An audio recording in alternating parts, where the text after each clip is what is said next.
ফ্র্যাঞ্চাইজিকে নিয়ে অকশনের পর থেকেই একটু আলাপ আলোচনা শোনা যাচ্ছিল যে তারা সবগুলো মানে আপনার রিকোয়ারমেন্টস মিট করতে পারতেছিল না। গতকালকেও সিলেটে দেখা গেছে যে প্লেয়ারকে নিতে তারা বাস পাঠায় নাই, সিএনজি দেখে চলে গেছে, সেই এরকম একটা। তো এই ধরনের ব্যাপারগুলো বিপিএল শুরুর আগে দেখা যাচ্ছে যে এরকম হচ্ছে। আপনার কি আরেকটা দুর্বার রাজশাহীকে দেখতে পাবো কিনা এরকম একটা অবস্থা? এটা তো এখনো বিপিএল শুরুই হয়নি।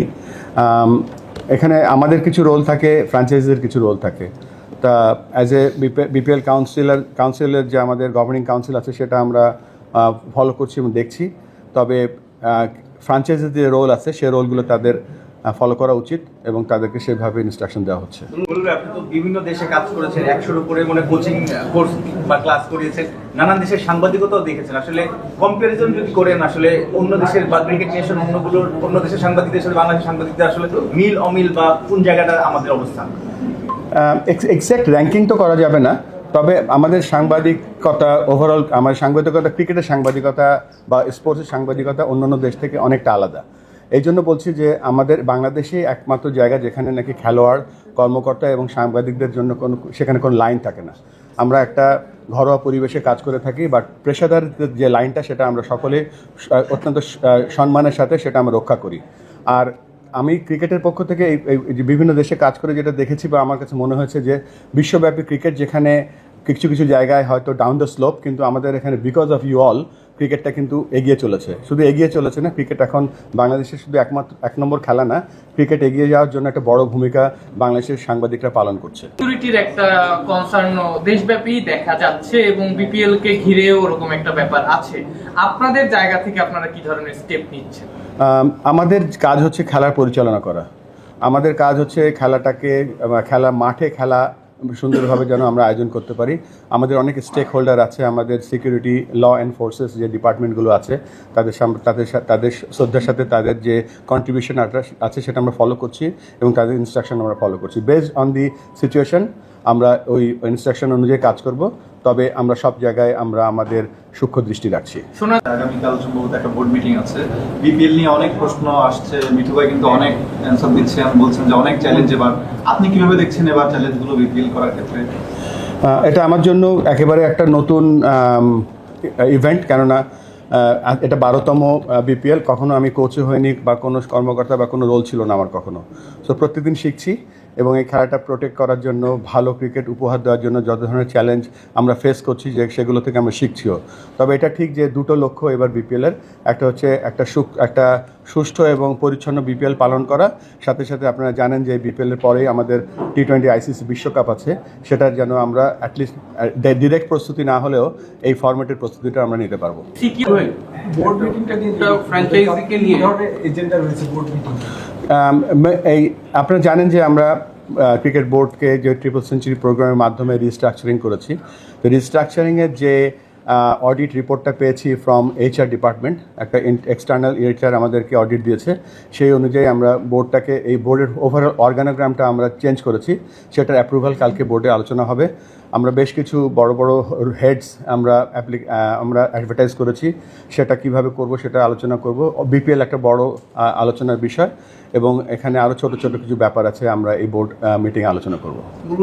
যাচ্ছে যে চিটাগাংয়ের পরে আবার ঢাকায় আসার যে ফেজটা, ওটা চিটাগাংয়ে স্টিক হতে পারে, এরকম কোনো প্রাথমিক সিদ্ধান্ত আমাদের এখন পর্যন্ত এই ধরনের কোনো আলোচনা আমরা করিনি। Thank you. আমার মনে হয় যে আর টাইম নেই। নির্বাচনের পর 2 মাস হয়েছে, এরপর আপনি গত মে মাসে মনে হয় দায়িত্ব নিয়েছেন, তো অলমোস্ট 5 মাস সম্প্রতি 6 মাস। তো আদনান ভাই একটা ক্লেম করছে যে নাজমুল হাসান পাপনের বোর্ডে যে দুর্নীতিটা হয়েছে আপনার 6 মাসের রেশিওটা সমান। হ্যাঁ, অলমোস্ট রেশিও সমান। তো আপনার বোর্ডের ওই 6 মাসের অলরেডি আপনি সহ 3-4 জন এবারও ডিরেক্টর হয়েছেন। তো এইটা অডিটও বসছে বলে উনি দাবি করছেন। আসলে এইটা কোন অবস্থায় আছে, আপনি এর সাথে ইনভলভ কিনা এবং কালকে এটা সলভ আউট হওয়ার কথা, এখন এইটা নিয়ে এটা তার সম্পূর্ণ ব্যক্তিগত মত। আমি এটাকে ডিফেন্ড করছি যে this was his own call এবং এ ধরনের কোনো অডিট বা এ ধরনের কোনো কাজ আমরা করছি না। বাট আমরা যেটা করছি সেটা হচ্ছে যে ওভারঅল বাংলাদেশ ক্রিকেটের গত 15 বছরে যে ওভারঅল যেটা যে জায়গাগুলোতে মনে হয়েছে যে আমাদের কাজ করা উচিত কেননা আপনারা জানেন আমরা বেসিক্যালি একটা ট্রানজিশনের মধ্যে আছি। একটা সিস্টেমে চলছিল গত 15 বছর, যেখানে একেবারে 90 রানও দেওয়া হয়েছিল। এখানে বেশ কিছু পিচের মাটি কেনার পরেও মাটির কোনো হদিস নেই। তো সব অডিট এখন চলছে, বাট ওই যে কথাটা আপনি বললেন ওটা আমি মেনে নিচ্ছি না, এবং তার এটা ব্যক্তিগত মত। আজ চট্টগ্রামে একটা আন্দোলন হয়েছে, খেলোয়াড়রা লিগ হচ্ছে না আর কি ওই জায়গায় চট্টগ্রাম। আপনি যখন শুরুতে দায়িত্বে আসছিলেন তখন অনেক বিভাগীয় সরকার দেখেছেন, বলেছিলেন যে লিগ চালু হবে বা এরকমের আশ্বাস দিয়েছিলেন। এই বিষয়টা আপনি কি জানেন কিনা, চট্টগ্রামে আজকে ক্রিকেটাররা একটা মানববন্ধন করেছেন? আরেকটা বিষয় হচ্ছে সেকেন্ড ডিভিশনে শোনা যাচ্ছে যে কিছু ক্লাব প্রথম ডিভিশনের মধ্যে সরে দাঁড়াবে আর কি। তো মানে পুরো বিষয়টা মানে ক্রিকেটারদের তো আলটিমেটলি মানে মাঠে ক্রিকেটাররা যেতে পারছেন না, মানে খেলতে পারছেন না, মানে আপনি বিষয়টাকে কিভাবে সর্ট আউট করার জন্য এখানে তো আমার কাছে এটা খুব গুরুত্বপূর্ণ প্রশ্ন, কেননা ডোমেস্টিক ক্রিকেটটা খুব ইম্পর্ট্যান্ট। আমরা প্রথম থেকে বলে এসেছি যে ক্রিকেট ডিসেন্ট্রালাইজ করব, এবং ডিসেন্ট্রালাইজেশনের একটা ধাপ আমরা অলরেডি পার করেছি। আমরা বাংলাদেশ কনফারেন্স করেছি, সেখান থেকে আমরা বেশ কিছু ইনফরমেশন পেয়েছি, সেই অনুযায়ী আমরা কাজ করছি। আর খেলোয়াড়দের জন্যই আমরা আছি, খেলোয়াড়দের জন্যই ক্রিকেট। তো আমরা বেশ কিছু পদক্ষেপ হাতে নিয়েছি, যে পদক্ষেপগুলো হচ্ছে যে আমরা কীভাবে প্রত্যেকটা জেলায়, আমরা যে ইনফরমেশনটা আমাদের কাছে আছে, 2023-এ 12টা জেলায় লিগ হয়েছে, 2024-এ 24টা জেলায় লিগ হয়েছে, 25-এ এখন শুরু হওয়ার এই পর্যন্ত আমাদের প্রায় 12টা জেলায় লিগ শুরু হয়ে গিয়েছে, এবং আমরা চেষ্টা করব 64টা জেলায় যাতে লিগ হয়।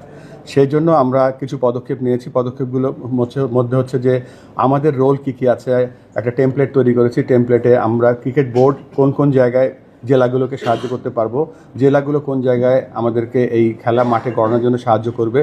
মোস্টলি 50 ওভারের জন্য আমরা চেষ্টা করছি, এবং সেইটার পরিকল্পনা আমরা সাজিয়ে ফেলেছি, কেননা এই ডিসেম্বর মাসে অলরেডি 12টা জেলায় খেলা হয়ে গিয়েছে। আমরা চেষ্টা করব যে 23-এ এবং 24-এ যেখানে 12টা এবং 24টা জেলায় খেলা হয়েছিল, এবারে আমরা চেষ্টা করব ম্যাক্সিমাম ডিস্ট্রিক্টে যেন লিগ হয়, কেননা লিগই যদি না হয় তাহলে what's the point of cricket.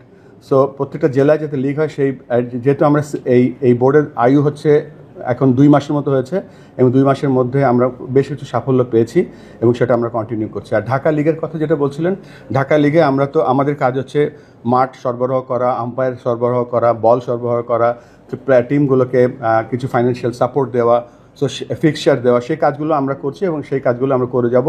এবং এটা আপ টু দ্য ক্লাবরা যদি আমরা তাদেরকে প্রত্যেকবার রিকোয়েস্ট করব, এবং তাদের জন্য আমরা ওয়েট করব। আরেকটা ব্যাপার হচ্ছে যে জানেন আপনারা, বাংলাদেশের সবথেকে স্ট্রং ফরম্যাট যেটা হচ্ছে 50 ওভারের লিস্ট এ খেলা, সেটা কিন্তু আমাদের প্রিমিয়ার লিগের যারা টিম 50 ওভারে খেলে তাদের দিকে বাংলাদেশ তাকিয়ে আছে, এবং আমরা আশা করব যে সকলেই অন টাইম আসবে, এবং বাংলাদেশের 50 ওভার ক্রিকেটের ফরম্যাটটা বাঁচিয়ে রাখার জন্য এবং সামনের দিকে এগিয়ে নেওয়ার জন্য সব ক্লাব একসাথে আসবে এবং 50 ওভারে ঢাকা প্রিমিয়ার লিগ খেলবে।